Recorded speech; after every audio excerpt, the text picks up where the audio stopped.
और आश्चर्य इन बातों भी है कि तो विष्णु समाज धरती रो सबू भोड़ो समाज है, क्योंकि न तो थे जमीन रे वास्ते लड़ रिया हो, न थे प्रॉपर्टी रे वास्ते लड़ रिया हो, न थे आरक्षण रे वास्ते लड़ रिया हो। 2026 चल रियो है, लोग आपनो एमपी और एमएलए बनाउन वास्ते जातियां रा मोटा मोटा कुंभ लगा रिया है, वे आपनो एमएलए बनाउन वास्ते लड़ रिया है, वे आपनो सांसद बनाउन वास्ते लड़ रिया है, और विष्णु समाज इतो भोड़ो कीकर है कि रूकड़ो बचाउन वास्ते लड़ रिया है। मुझे ये बात आज तक समझ नहीं आई।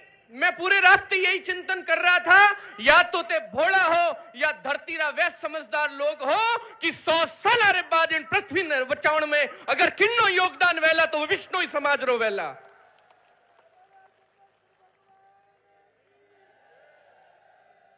सनातन धर्म का मूल तत्व क्या? पंच तत्वों की रक्षा करना। सनातन धर्म के सारे मानक किस पर टिके हैं? पृथ्वी, जल, अग्नि, आकाश और वायु के संरक्षण पर पूरा धर्म चलता है। मुझे विषय समझ नहीं आता। सनातन की बात जब इस देश में हो रही है, सनातन का विचार जब इस देश में रखा जा रहा है और बड़े गर्व से कहा जा रहा है कि केंद्र में सरकार सनातनियों की, प्रदेश में सरकार सनातनियों की, फिर खेजड़ी को बचाने के लिए इतनी बड़ी सभा क्यों बुलाई जा रही है? कहीं ना कहीं संदेह के घेरे में वो सारे लोग हैं, वो सारे लोग हैं जो धर्म की बात करते हैं, वो सारे लोग हैं जो धर्म के नाम पर सत्ता बनाते हैं, और वो सारे लोग हैं भाइयों जो अपने आप को धार्मिक कहते हैं। मैं यहां पर आज एक चिंता भी व्यक्त करूंगा। यहां पर मैं सिर्फ नेताओं को, सत्ताओं को ही आज यहां पर मैं दोषी नहीं ठहराऊंगा। यहां बैठे हुए सारे लोगों पर भी मुझे विश्वास है कि ये सारे वही लोग हैं जो प्रकृति प्रेमी हैं, लेकिन विष्णु समाज या विष्णु समाज के साथ साथ सनातन धर्म के किसी भी समाज का जो बंधु यहां बैठा है, मैं आपसे एक सवाल करना चाहता हूं।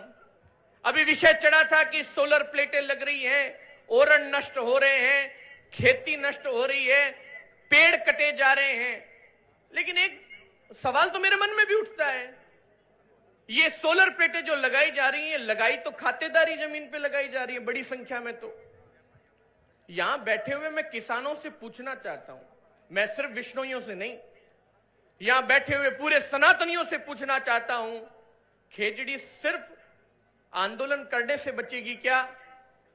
हमारी प्रकृति सिर्फ आंदोलन करने से बचेगी क्या? इस आंदोलन में एक मुद्दा यह भी है जो पिछले कई दिनों से ये संत गांव गांव जाकर के बोल रहे हैं। उस समय आपकी बुद्धि कहां मारी गई थी जब आपके सामने कुछ पेपर लेकर कुछ कंपनी के लोग आए थे और कहा था इतने लाख या इतने करोड़ देंगे, तुम अपनी जमीन हमको लीज पर दे दो या तुम अपनी जमीन हमको बेच दो। उस समय में आपने पेड़ को कटने की बात क्यों नहीं सोची? यह भी चिंतन का विषय।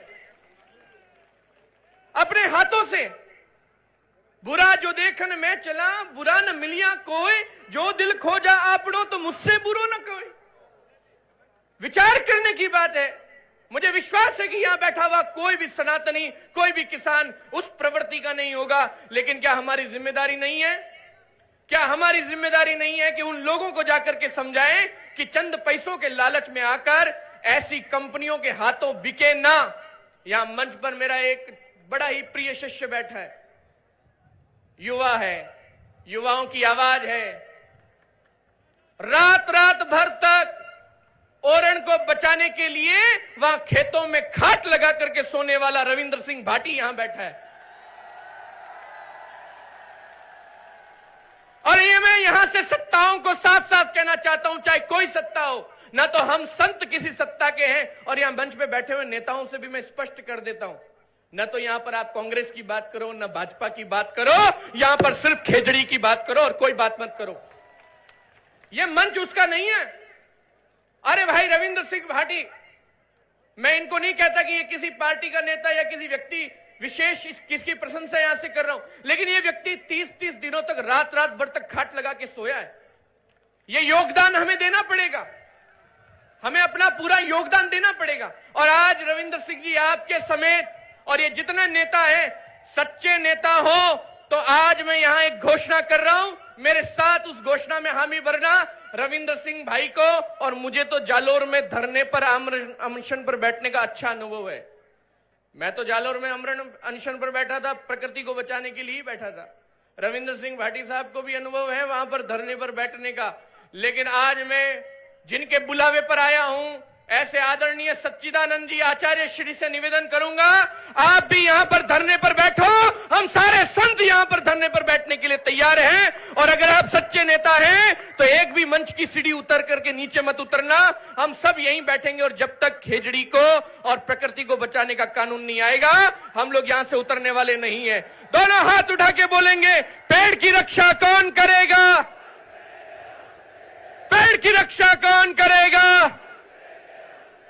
खेजड़ी की रक्षा कौन करेगा? बोल गुरु जम्बेश्वर भगवान की। मैं तखतगढ़ धाम और वैष्णवों की तरफ से आपको इस मंच को आमरण अनशन में आपके साथ बैठने की स्वीकृति देता हूं।